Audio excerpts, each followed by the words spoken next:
Très chers amis, bonjour, c'est un plaisir pour moi de vous retrouver après cette période d'arrêt, si je puis dire ainsi, après les Chagim. Eh bien, nous allons reprendre, Bezrat Hashem, les bonnes habitudes. Et en préface de ce que je voulais vous parler, peut-être vous raconter une petite anecdote. C'est un fiancé qui, le jour de ses fiançailles, a pris la parole. Et après avoir remercié sa famille d'être venu assister à sa réjouissance, eh bien, il a tenu à remercier particulièrement une personne. Et il a dit, si je suis ici aujourd'hui, en train de vous parler, eh bien, c'est avant tout grâce à mon professeur de primaire. Et comme il a suscité l'étonnement des gens qui l'écoutaient, il leur a dit, je vais vous expliquer. À l'époque, jeune enfant, et venant d'une famille avec peu de moyens, je me trouvais dans une classe où un de mes amis, un jour, ramena une montre flambante neuve. Et j'ai de suite eu envie d'avoir cette montre pour moi-même. Et en ce jour-là, la chance, entre guillemets, joua en ma faveur. Et l'enfant qui avait la nouvelle montre, lors de la récréation, l'oublia sur sa table. Et ni une ni deux racontera le fiancé, je l'ai prise. Et je l'ai mis dans ma veste, en espérant la garder pour moi. À la fin de cette récréation, le professeur, avec un visage grave, s'adressa à la classe et dit « Il y a quelqu'un qui a commis ici une erreur. Il a pris quelque chose qui ne lui appartenait pas. » Et le professeur dit « Vous allez tous vous lever maintenant. Et chacun va être fouillé pour voir qui a fait cette offense, qui a volé la montre. » À la suite de ça, raconte le fiancé, le professeur a commencé à passer de poche en poche. Et le fiancé de dire, plus je voyais le professeur avancer, plus je me disais que mon heure allait sonner.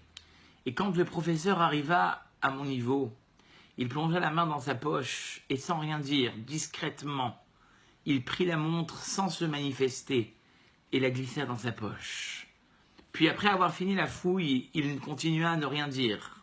Il exprima juste un soupir et en même temps fit un sourire et dit « Nous avons trouvé où était le Yetzer Hara, où était le mauvais penchant, la montre est revenue. » A dit le fiancé, si ce jour-là, le professeur n'avait pas eu cette délicatesse, n'avait pas eu cette prévention de ne pas me faire honte, jamais je ne saurais rester le juif que je suis aujourd'hui.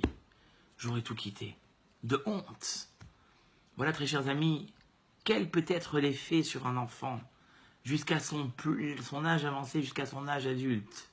Voilà pourquoi, très chers amis, tous les Marseillais qui m'écoutent aujourd'hui et ceux qui sont aux alentours, nous allons donner un cours le 4 novembre, samedi 4 novembre, intitulé « Nos enfants d'aujourd'hui, les adultes de demain ». Eh bien, nous allons parler justement de tous ces phénomènes et toutes ces précautions et toutes ces attitudes que nous, parents, nous devons avoir à la maison pour ne pas offenser les adultes de demain, pour ne pas froisser nos enfants qui plus tard grandiront. Dieu nous en préserve avec toutes, malheureusement, toutes ces lacunes et toutes ces frustrations que, inconsciemment, nous, les parents, nous risquons de leur donner. Voilà pourquoi, très chers amis, je vous invite. Nous sommes déjà une vingtaine ou 25 inscrits. Il ne reste plus que la moitié de libre pour la salle. Je vous invite tous et toutes, ceux qui sont dans les alentours de Marseille, à contacter le plus rapidement possible 06 01 05 45 33.